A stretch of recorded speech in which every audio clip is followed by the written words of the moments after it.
Hey everybody, it's Brett, and welcome back to my channel.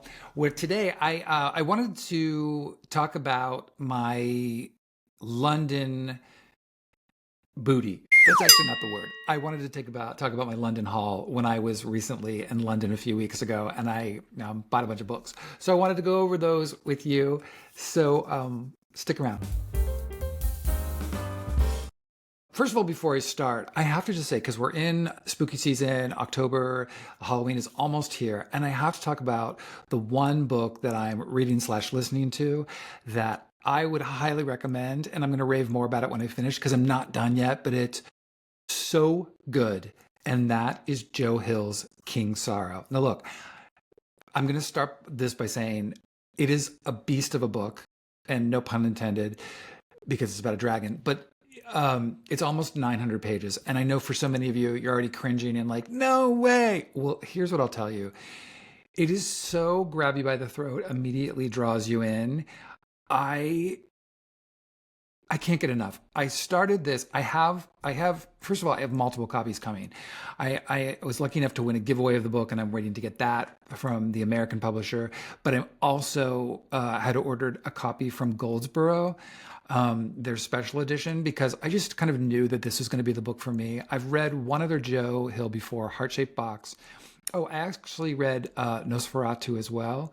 I think that's what it was called. It was a license plate. I think that's right. And I loved it. This book is his The Stand, like his dad's The Stand. For those who don't know, and I'm sure many of you do, Joe Hill is Stephen King's son. Wow. I mean, it's about a group of 6 friends who one night call forth a dragon named King Sorrow, which is like a legend, and the deadly pact that they make with this dragon and what it does to them over the next really decades, I believe, because we're going through quite a time span. It is so good, you guys. It is so good. So I would highly recommend it. The audio is phenomenal. Thank you to Libro FM. I got a advanced listening copy to it. The book came out in the States this week, and I think it's out everywhere now. But the listening copy is narrated primarily by one narrator. However, there is a multitude of, I would say, guest cast who are also on it, who come up at various points through the book. I'm loving it. I'm absolutely loving it. And I have to say, like, I could end up making this one of my top 10 of the year. So, okay, I will get off that now. But totally spooky season recommendation. Words are important. Okay, so now moving off of that, on to 2, 3, 4, 5, 6. I got 8 books while I was away. To be honest, I would have gotten more, but I just had no room to pack them, and I wasn't going to buy another suitcase, and I didn't want to send things home. So that's where I stopped. I really stuck to things that were not in the States, at least yet, in the US, and that were strictly in the UK. And I had started to make a list some time ago. So that's what these books are. The first is Colm Tobin's A Long Winter, also a signed copy. This was almost an impulse buy. So this is one snowy morning after arguing with her husband. Mikhail's mother walks out of their home high up in the Pyrenees and does not return. With his younger brother stationed far away on military service and his father cast out by the people of the town, Mikhail and his father are left to fend for themselves. Together they will be forced to battle the elements and their resentment of each other through the long winter. Mikhail's desperate searching for his mother is only interrupted when Manolo, an orphan servant boy from the next village, arrives to help in the house. As Mikhail is forced to confront the reality of his mother's absence, Manolo offers the promise of new love and another kind of so this sounds great, and it's only a mere 132 pages. So this seems like a perfect afternoon cold read as we get into fall. So that was the first. Then the 2 Roberts by Damian Barr. Really excited about this, and I'm going to give you an early warning. This will be on my 10 before the end. Scotland, 1933. Bobby McBride is on his way. After years grafting at Lee's boot factory, he's off to the Glasgow School of Art to his future. On his first day, he will meet another Robert, a quiet man with loose dark curls, and never leave his side. Together, they will spend every penny and every minute devouring Glasgow, its botanical gardens, the Barris Market, a whole hidden city, all the while loving each other behind closed doors. With the world on the brink of war, their unrivaled talent will take them to Paris, Rome, London. They will become stars as the bombs fall, hosting wild parties with the likes of Lucian Freud, Francis Bacon, and Elizabeth Smart. But the brightest stars burn fastest. Stunningly reimagined, The Two Roberts is a profoundly moving story of devotion and obsession, art and class. It is a love letter to McBride and Calhoun, the almost forgotten artist who tried to change the way the world sees and paid a devastating price. Oh my God, it sounds so good. So that's two. Then I know this is out everywhere, but Richard Osman's The Impossible Fortune. This actually came out when I arrived in London. And this is the Goldsboro edition. I have all of these books in the Goldsboro edition, and so that's why I got this. I wish it had the little foxes on the end papers, but whatever. Beggars can't be choosers. But it is signed, and it will match all the other books in the sets. Here's the funny thing. I've not even read all these. I've only read the first, and I loved it, but then just got distracted by a million other things. So maybe this winter I will go back and just do a marathon of the other ones. But so there's that. Then Ordinary Saints. Do I even try this name? Knowing I butcher so many. Niamh, you know what, I'm not, okay? Someone can put it down below for me, the phonetic spelling, or someone can explain it to me. Either Ben or Simon, you're tasked with this. Okay. Anyway, Ordinary Saints, which was part of the BBC Radio 2's The Book Club, shortlisted for the Women's Prize Discovery Award. The first time I kissed a girl, my brother died. I was 16 and at a party in a big house overlooking Dublin Bay. My brother was in Rome studying to be a priest. Brought up in a devout household in Ireland, Jay is now living in London with her girlfriend, determined to live day to day and not think too much about either the future or the past. But when she learns that her beloved older brother, who died in a terrible accident, may be made into a Catholic saint, she realizes she must at last confront her family, her childhood, and herself. Inspired by the author's own devout upbringing, Ordinary Saints is a standout debut novel from a fresh, exciting new voice which asks, who gets to decide how we are remembered and who will we become? Diving in, loving my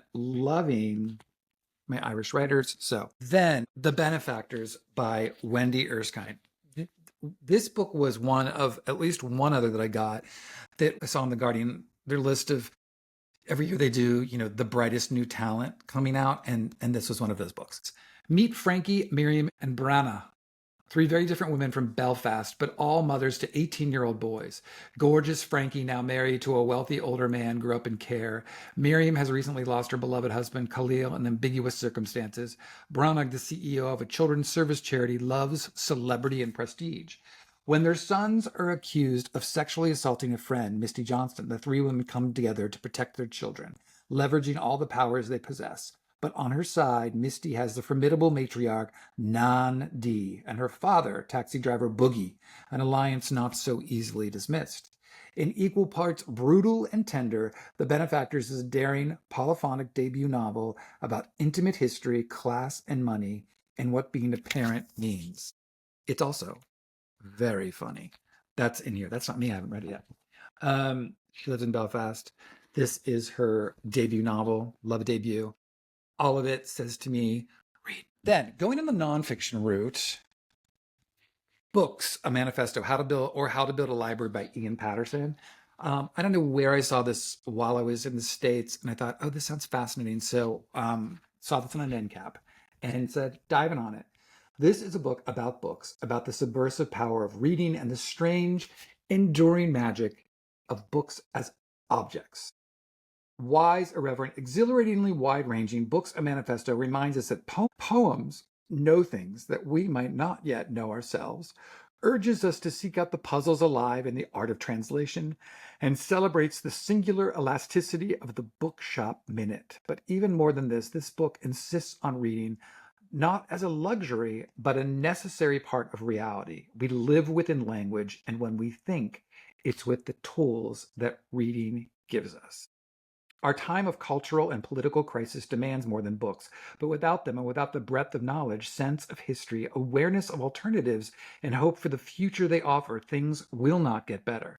At once a primer for enriching your own library and a manifesto for why that matters, this book is an invitation to a deeper, richer world of thought and feeling, and a reminder of just how much books matter. I feel like this should be given to everyone who loves books and some people who don't, just to have it. Next is The Deviants by Santanu Bhattacharya. How's that? Okay, so I had been looking at this book for a while. I kept waiting for it to get a US publisher. I'd never seen one, so finally when I saw it, I was like, I'm getting it. An electrifying story of 3 generations of gay men in India as they fight for love and dignity against the currents of their time. Vivan, a teenager in India's Silicon Plateau, has discovered love on his smartphone, intoxicating, boundary-breaking love. His parents know he was gay, and their support is something Vivan can count on, but they don't know what exactly their son gets up to in the online world. For his uncle, born 30 years earlier, things were very different. Mambro's life changed forever when he fell for a male classmate at a time and in a country where the persecution of gay people was rife under a colonial-era law criminalizing homosexuality. And before that was Mambro's uncle, Sukumar, a young man hopelessly in love with another young man, but forced by social taboos to keep the relationship a secret at all costs. Sukumar would never live the life he yearned for, but his story would ignite and inspire his nephew and grandnephew after him. Bold, embracing, intimate, and heartbreaking, Deviants is a story of the histories we inherit and the legacies we leave behind. And then finally, Fun and Games by John Patrick McHugh. Again, he is another person from that list from The Guardian of the 10 new authors to look out for. This one says 17-year-old John Masterson has no idea what he wants. It's his last summer on the small island where he has grown up. But instead of enjoying himself until his exam results come through, he's working shifts at the local hotel and keeping his head down after his mother's nude sext was leaked to the whole island. As John joins the local senior football team and embarks on a tentative relationship with his slightly older coworker, Amber, he can almost pretend that this summer will last forever. But soon John must face up to the choices before him, to stay or to leave, to stand out or fit in, and whether to love and let himself be loved, despite or perhaps because of the flaws that make us human. Fun and Games is a darkly comic debut novel full of feeling both harsh and tender. It takes in social class and its firm borders, manhood and its frailties, family, and of course, love.